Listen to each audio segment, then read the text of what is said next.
आप सभी भक्तजनों को देवोत्थान एकादशी तुलसी विवाह की शुभकामनाएं। पूजा का शुभ मुहूर्त, व्रत पारण का समय, आप सभी को कौन सी तुलसी का विवाह करना है, क्या हर साल तुलसी विवाह करना है, किसी कारण से अगर इन 5 दिनों में तुलसी विवाह नहीं कर पाए हैं तो कब करें, और बाल धोना क्या आवश्यक है, मासिक धर्म में कैसे करें, व्रत उपवास, संपूर्ण श्रेष्ठ जानकारी।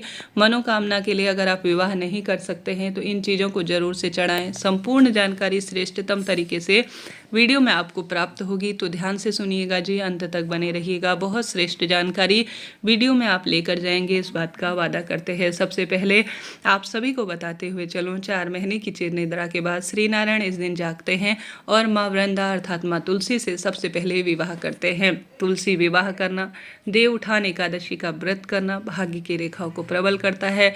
यह व्रत संपूर्ण रूप से सुख प्रदान करता है। इस दिन देव जागते हैं और सबसे श्रेष्ठ दिनों की शुरुआत हो जाती है। जो भक्तजन कार्तिक महीने का व्रत उपवास करते हैं वह तो इस व्रत को करते ही हैं, परंतु साथ के साथ हर एक भक्त को कोशिश करनी चाहिए कि आप सभी इस दिन से इस व्रत को कर सके। तुलसी विवाह करना भाग्य की रेखाओं को मनचाहा विवाह, संतान प्राप्ति, रोग, कर्ज और हर तरह से सुख प्रदान करने वाला शास्त्रों में कहा गया है। तो आप सभी सबसे पहले कब यह व्रत करें? अगर आप एकादशी का व्रत देवउठनी एकादशी से शुरू करना चाहते हैं तो बड़े खुश मन से कीजिएगा, क्योंकि शुक्ल पक्ष भी है और देवउठनी एकादशी भी है, कार्तिक महीना भी है, तो एकादशी व्रत करने का सबसे अच्छा समय यही है। तो आप सभी इस व्रत को शुरू करें। अब कब किया जाएगा देवउठान एकादशी का व्रत? पारण का शुभ मुहूर्त क्या है, तुलसी विवाह क्या है, यह जान लेते हैं। 11 नवंबर को शाम एकादशी जो शुक्ल पक्ष की है वह शुरू होगी 11 नवंबर की शाम 6:46 से, और एकादशी तिथि समापन 12 नवंबर को शाम 4:04 के आसपास उदया तिथि के अनुसार।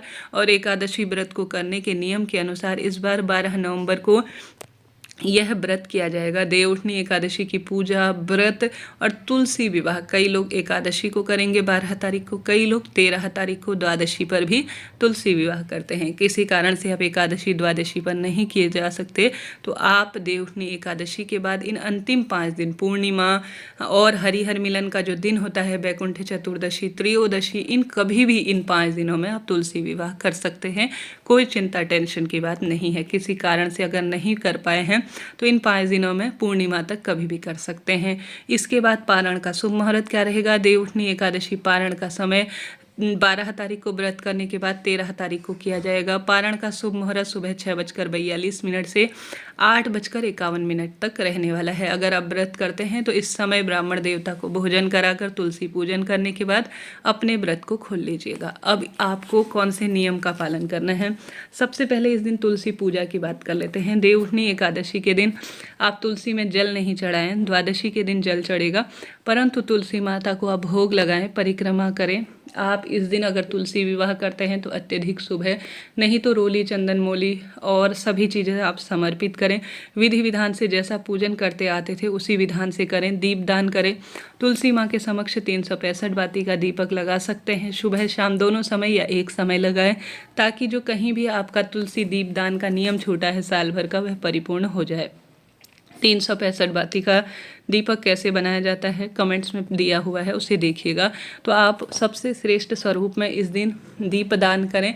5 या 7 तुलसी परिक्रमा करें कच्चा सूत लेकर, और विधि विधान से रोली, चंदन, मोले समर्पित कर तुलसी माँ के समक्ष फलाहार का भोग लगाएं। यह तुलसी पूजा की विधि होती है। और खूब सुंदर सुबह शाम दीपदान करें। तुलसी के समक्ष देवउठनी एकादशी व्रत कथा सुने, तुलसी विवाह की व्रत कथा सुने, कार्तिक महत्म सुने, शालिग्राम जी का पूजन उनके साथ ही करते हैं तो और अधिक श्रेष्ठ फलों की प्राप्ति होती है। अब तुलसी विवाह कैसे किया जाता है इसका वीडियो मैंने दे दिया है। कौन सी तुलसी का विवाह करना होता है, रामा या श्यामा? तो कोई सी भी तुलसी हो, तुलसी तो तुलसी है। आप किसी भी स्वरूप में, रामा तुलसी हो या श्यामा तुलसी, सभी का विवाह कर सकते हैं। अब कौन सी तुलसी का विवाह किया जाता है यह तो हमने जान लिया, परंतु तुलसी कैसी भी हो, किसी भी स्वरूप में हो, संक्षिप्त स्वरूप में हो या बड़े स्वरूप में हो, आप कोई सी भी तुलसी ले सकते हैं। परंतु आपके पास घर में इसको दान देने की, कई लोग सोचते हैं कि हम इसे दान दे देते हैं। जो शालिग्राम जी को या अपने लड्डू गोपाल को विवाह के लिए लाते हैं उनके साथ इस तुलसी को दान दे दिया जाता है। कई भक्तजन अपने पास ही रखते हैं या किसी मंदिर में दान दे आते हैं। जो भक्तजन, मैं शुरू में आपको बताई थी, अपने घर पर 2-3 तुलसी रख लीजिए, परंतु जो पूजनीय तुलसी है, जिसका पूजन आपने पूरे कार्तिक महीने में कर रखा है, उन्हीं का दान किया जाता है और उन्हीं से तुलसी जी का अर्थात शालिग्राम जी का विवाह कराया जाता है। यह भी बात हो गई, ठीक है जी। कोई भी चीज़ समझ में ना आए तो आप कमेंट्स के द्वारा पूछ लीजिएगा। अब प्रश्न आते हैं कि दीदी क्या हमें व्रत उपवास इस दिन करना चाहिए, तुलसी विवाह करने के लिए क्या व्रत करने की आवश्यकता है? तो आपको बताते हुए चलूँ, तुलसी विवाह करने का सबसे शुभ मुहूर्त होता है शाम का, अर्थात जो प्रदोष काल की बेला होती है ना, अर्थात शाम का जो समय होता है उसे प्रदोष काल कहा जाता है। तो शाम को 5 बजे से लेकर 5:15 से लेकर 8 बजे तक जो शाम का प्रदोष काल का समय है, इस समय आप अगर तुलसी विवाह करते हैं तो सबसे श्रेष्ठ और शुभ माना जाता है। अगर देर रात्रि तक भी आप रात्रि विवाह होते हैं, आपने देखा होगा, तो आप विवाह की प्रक्रिया कर सकते हैं, कोई चिंता टेंशन की बात है ही नहीं। ठीक है जी, यह बात हो गई।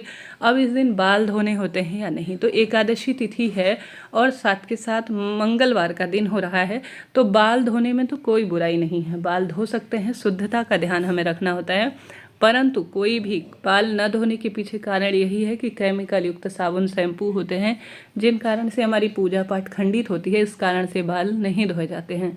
बहुत आवश्यक हो तो बाल धो लीजिए, नहीं तो सोमवार के दिन बाल धो लीजिए साबुन शैम्पू कर और मंगलवार के दिन अवॉइड कर दीजिए, छोड़ दीजिए, तो ज़्यादा श्रेष्ठ फलों की आपको प्राप्ति होगी। अब प्रश्न आता है कि दीदी क्या हर साल तुलसी विवाह करना जरूरी है? तो आपको बताते हुए चलो, हर साल तुलसी विवाह करना आवश्यक नहीं है। आपने 1-2 बार तुलसी विवाह कर दिया बस पर्याप्त है, नहीं होता है तो कोई नहीं, आप ना करें, चिंता की टेंशन की कोई बात नहीं है। कर सकते हैं तो यह ज़्यादा से ज़्यादा 10-15 मिनट की प्रक्रिया है, बहुत श्रेष्ठ परिणाम इसके मिलते हैं, मनचाही इच्छा आपकी पूरी होती है, रोग दोष कष्ट संकट पीड़ाओं से मुक्ति मिलती है, 100 गोदान और कन्यादान के बराबर फल मिलता है एक तुलसी विवाह करने से, तुलसी जी का कन्यादान करने से। तो संभव हो तो घर पर ही रखी मूर्ति प्रतिमा श्री शालिग्राम जी महाराज से अपनी तुलसी माता का विवाह रचाएं और भाग्य की रेखाओं को चमकाएं। तुलसी विवाह की बहुत सरल विधि जो कि बहुत श्रेष्ठ है, मैंने इससे पहले वीडियो के माध्यम से आपको दी है, कृपया आप वीडियो को देखिएगा। ठीक है, यह बात हो गई तुलसी विवाह। तो मैंने बताया। अब देव उठान कैसे किए जाते हैं, जैसे कि जो मौसमी फल हैं, मौसमी जो भी मिठाई है या जो भी सब्जी है, जैसे सिंघाड़े हो गए, अमरूद हो गए, मूली हो गई, गोभी इत्यादि हो गई, जो भी इस समय सब्जियां आ रही हैं, एक स्थान पर विशेष तौर पर मैंने फोटो लगाया है, देव बनाए जाते हैं पारंपरिक तरीके से, आजकल बाजार में पोस्टर मिलते हैं, तो उसे लगाकर उनके समक्ष जो अभी मौसमी फल हैं वहाँ पर श्री नारायण का स्वरूप मानकर उस स्थान पर रखा जाता है, एक दीपक लगाया जाता है और ऊपर से इसे ढक दिया जाता है और देव उठान एकादशी के गीत गाकर देवताओं को परिपूर्ण रूप से उठाया जाता है। यह देव उठान एकादशी की प्रक्रिया होती है। हमारे क्षेत्र में तो यह नहीं की जाती है, साधारण सरल तरीके से दीपदान और तुलसी विवाह किया जाता है, बस यही होता है। आप अपने क्षेत्र के अनुसार देव उठान कर सकते हैं। और माता तुलसी का विवाह तो सबसे श्रेष्ठ प्रक्रिया है, मांगलिक गीतों के साथ आप तुलसी विवाह करें। किसी कारण से तुलसी विवाह रह जाता है तो पूर्णमासी के दिन तो थोड़ा सा ही इसका विधान रहता है, आपको करने का प्रयत्न करना चाहिए। अगर तुलसी विवाह नहीं करते हैं तो कहीं मंदिर प्रांगण में जहाँ तुलसी विवाह हो रहा होता है, आज के दिन तो कई मंदिरों में बड़े धूमधाम से या किसी के घर पर तुलसी विवाह होता है, जिन बच्चों के शादी विवाह की अड़चन हो रही हो, कर्ज की आपकी समस्या हो, रोग से पीड़ित हैं या कार्तिक महीने में कुछ भी नहीं कर पाए हैं, तो आप सभी को अपनी तरफ से जहाँ तुलसी विवाह हो रहा हो या आज के दिन अबूझ सावा होता है, अबूझ मुहूर्त है, तो कन्यादान के लिए कोई ना कोई जितना आपके पास क्षमता है, 151, 500, 1000, 51,000 जितने भी हैं, अपनी क्षमता अनुसार कपड़े, कोई भी वस्तु, जहाँ मंदिर प्रांगण में दिव्यांगों का विवाह हो रहा हो, कन्याओं का विवाह हो रहा हो, वहाँ आपको दान देकर आना चाहिए।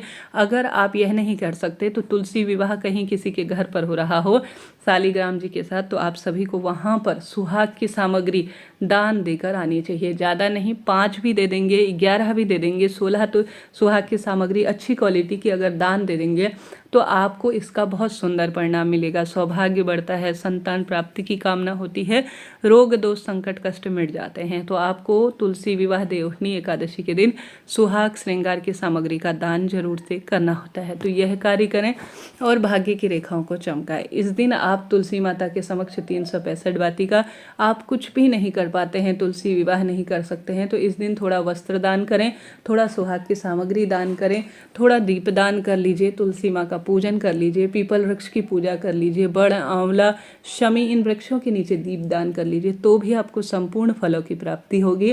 तुलसी विवाह के दिन आपको व्रत करना जरूरी है क्या, यह प्रश्न आते हैं।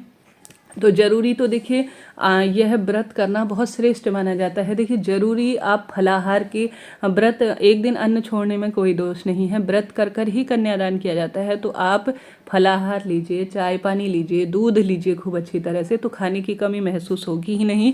तो व्रत करके ही कन्यादान किया जाता है, तो व्रत करना आवश्यक है, चिंता टेंशन की कोई बात नहीं है।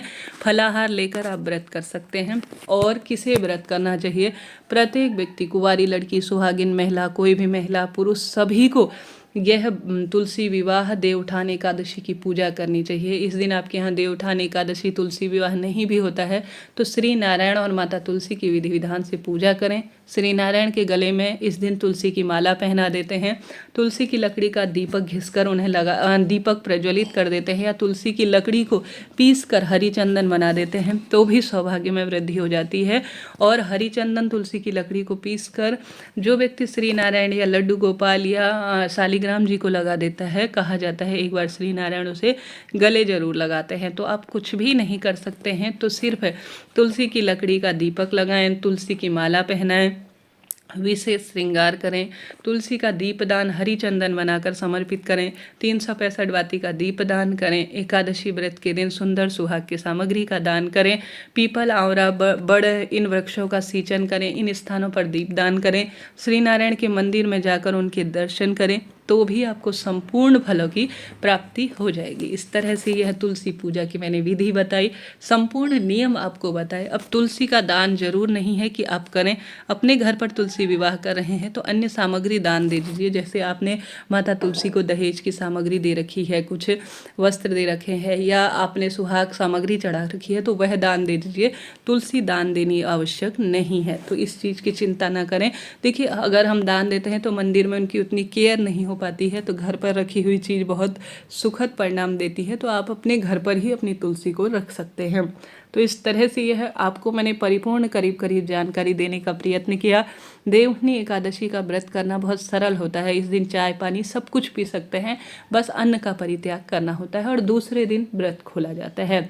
सरल सी इसकी पूजा विधि होती है। ब्रह्म मुहूर्त में गंगा जल मिश्रित जल से स्नान करें, सूर्य भगवान को जल चढ़ाएं, तुलसी के आगे दीप लगाएं, पीपल वृक्ष का सींचन करें, श्री नारायण की प्रतिमा फोटो की विधि विधान से पूजा करें और ओम नमो भगवते वासुदेवाय महामंत्र का जाप कर सुनते हुए करते हुए आप एक माला यह कार्य करें। और इस दिन एकादशी व्रत की कथा सुने, तुलसी माता के निमित्त जो है दान कर आएँ, यह भी प्रक्रिया पूर्ण मानी जाती है। शाम को घर के दरवाजे पर दीपदान करें, बहुत सुंदर तरीके से खूब सुंदर अवस्था में दीपदान भाग्य की रेखाओं को प्रबल करता है। हर हर महादेव। कोई भी प्रश्न हो पूछ लीजिएगा।